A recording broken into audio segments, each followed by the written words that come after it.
ورجعنا لكم من العياده الجميله مع الانسانه الجميله استاذه حمديه.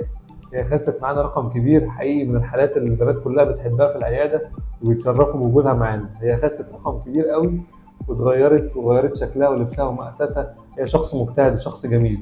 يعني النهارده بنراجع معاها الميزان لانها كانت جايه عندنا وزنها 90 كيلو وحاليا وصلت ل 74 كيلو. هي كانت 73 بس انا خلينا نقول 74. هي تقريبا خاسه 16 كيلو او 17 كيلو. طبعا ده فرق في شكلها ومقاساتها. حبينا نشجع كل الناس وندي كلمه ايجابيه وتحكي عن تجربتها الجميله. اول حاجه خسيت 3 كيلو في اسبوع. لا من ساعه ما بدات لحد دلوقتي بقالي 4 شهور. 4 شهور. خسيتي كام كيلو برضه؟ 16 كيلو. 16 كيلو. حلو قوي. حاسه بفرق في حياتك؟ حاسه بتغيير كبير؟ صراحه تغيير كبير يعني. لبسك هو؟ لا اتغير 180 درجه. اللبس القديم كله راح فين؟ قاعد في البيت ضيقته كله ودلوقتي بقيت بلبس جديد. صراحه اللي بيشوفك بقى بيقول لك ايه؟ اللي بيحبك بيقول لك ايه؟ بيقول لك كفايه كده ما تخسيش تاني. حتى البيت والعيله والاسره بيقول لك ايه؟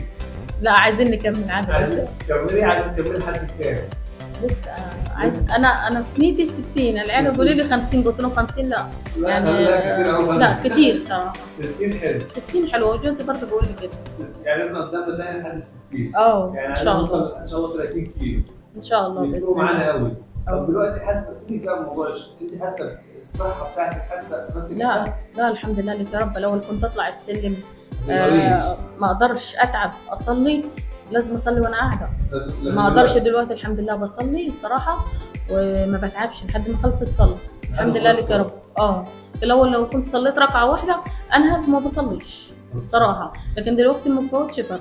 حلو قوي الحمد لله. الحمد لله لك يا رب. الحمد لله لك يا رب. عشان بسم الله الحمد لله لك يا رب بصراحه. ويعني وبروح بيت العيله وبيتي والحمد لله ربنا مديني الصحه من عنده. هي دي اهم حاجه على فكره.